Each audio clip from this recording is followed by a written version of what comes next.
Hello students. Now today we'll do the revision of lesson 5 working with operating system.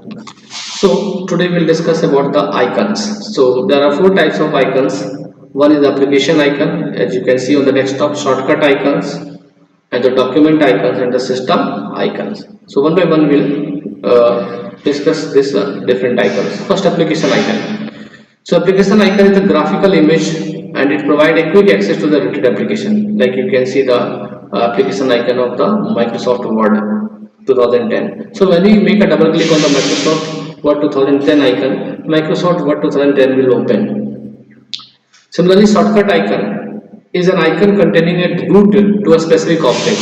It is indicated with a small jump arrow in the lower left corner. So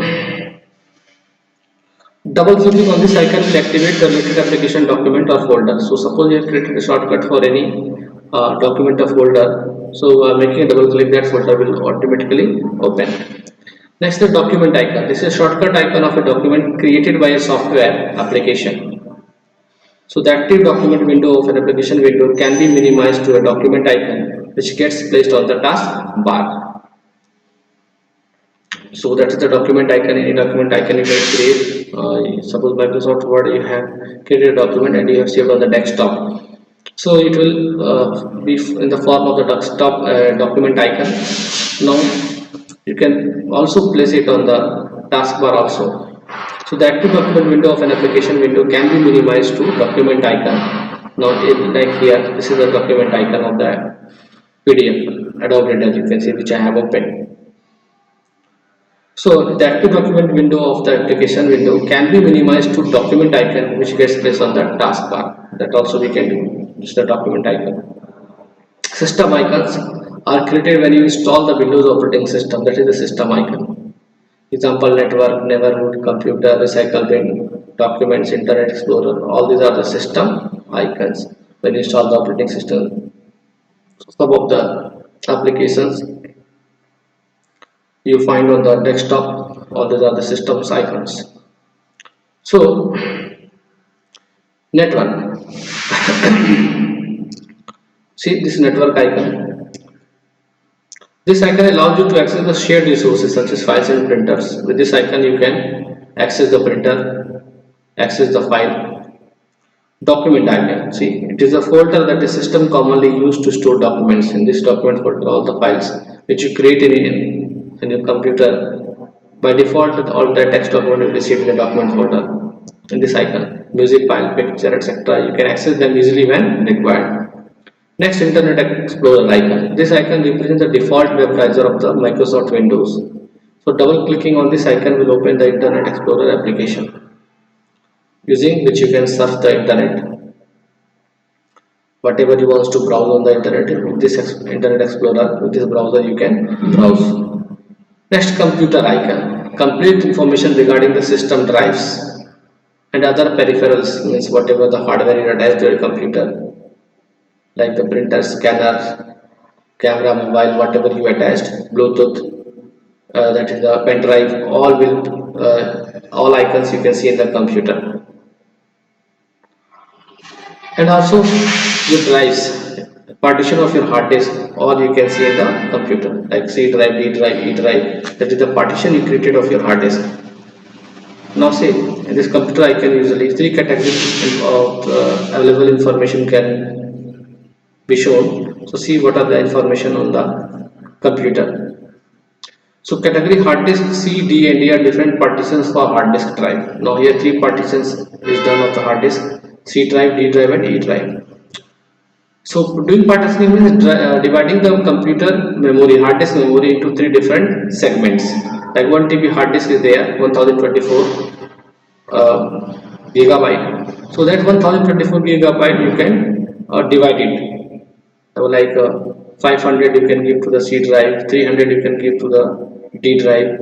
Now the remaining 2224 gigabyte you can give to the E drive. Similarly, local disk, usually C drive is used to load the operating system in memory. So in C drive usually OS application is present. Not only this one operating system, other files is also present in the C drive. but at this first location of the memory operating system is there. Local disk D and D drives are used as the other partitions for storing data and other information. So this is also the other segment of the storage where you can store the data. Category 2 devices with removable storage, there it will show you. DPT drive. This drive, F drive you see, is used to read or write data on a CD-ROM using the CD drive. So if you enter in the CD in the CD drive or DVD drive, so that data you can read through this drive F.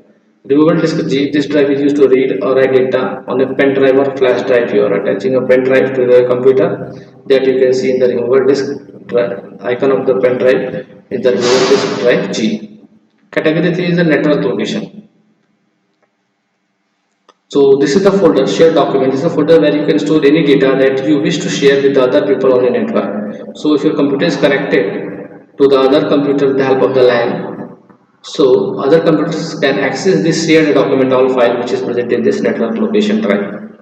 Users document, the documents that belongs to the system administration are stored in this folder. Until or unless you are also the admin, you cannot view this file. So to view the user document file, you have to be an admin. You have to log into your computer to the account of the administrator, admin. All files shared in documents folders can be viewed using this icon.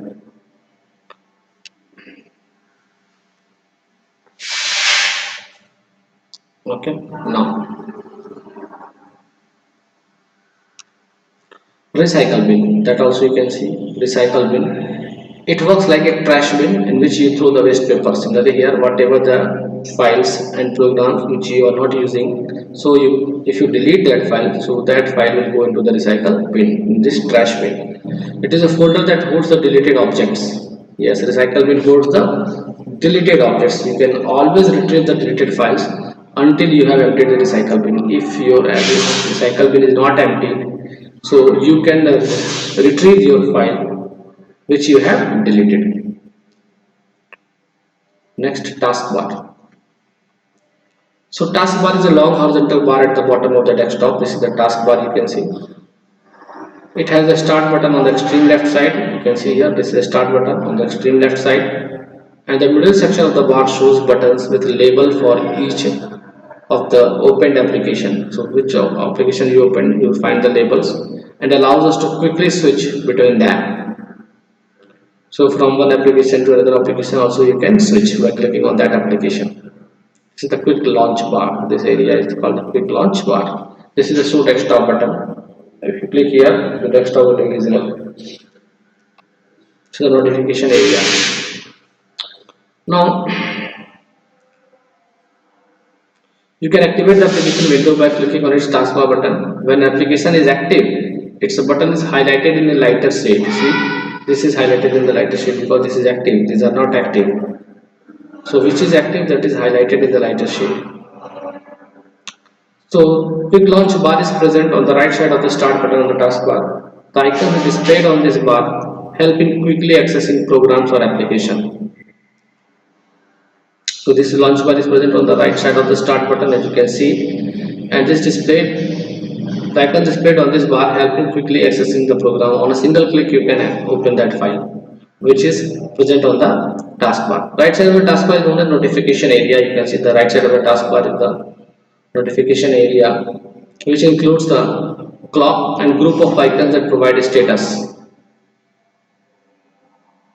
and notification about things like updates, network connectivity, incoming mails, battery, volume, etc. You can see here, this is the notification area, and in this notification area, as you can see, so many. This is the for the network, this is the battery status, only 19% remaining, and some Windows security, and you see OBS Studio is using your microphone, status it is showing. This is antivirus, Quick Heal Pro 17.0 bit. This is network connection showing not connected to any network, and this is a server link of the UCAN. Okay. So simply, desktop button is present on the extreme right of the taskbar. You can see desktop button is present on the extreme right of the taskbar. Simply pressing a cursor on this button minimizes all the open windows and it will show you the desktop. Okay. So this is the notification you will find. In Windows 10, there is not the desktop. Yes, here you see at the corner you can see. Now you can see the desktop. Now if I click it there again, I can see the this. Yes, here at the corner is the show desktop button. That is this line you can see, that is the show desktop button. When I will click on it, so I can see the desktop. Now again, if I click on it, I can see the PDF.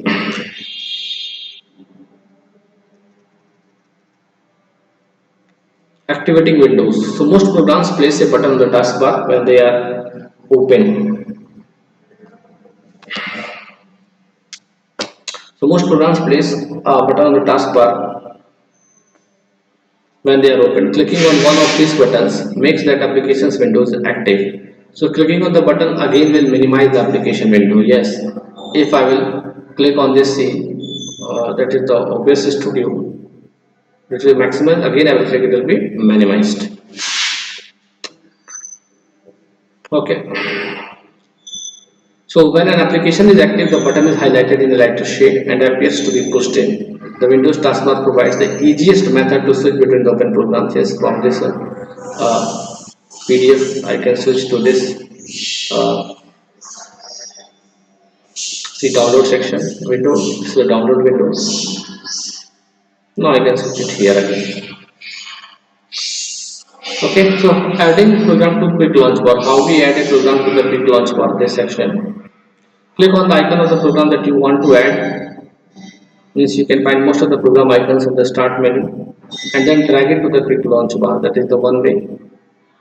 The new icon is now available as a shortcut for starting the program that you have selected. Okay, now let me show you how we can do it. Let me go on the desktop first. Okay,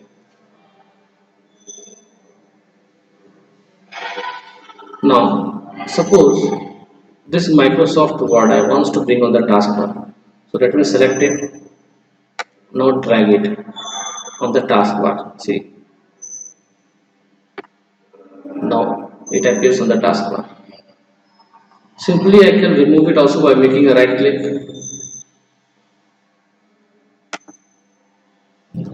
See, and unpick from taskbar. So it will be removed also from the taskbar. Okay. So again, now.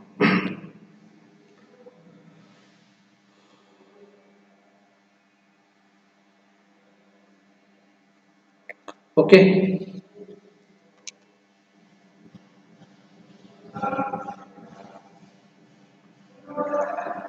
Yes, switching application. So switching application and the Windows elements, about this we'll study tomorrow in the next class.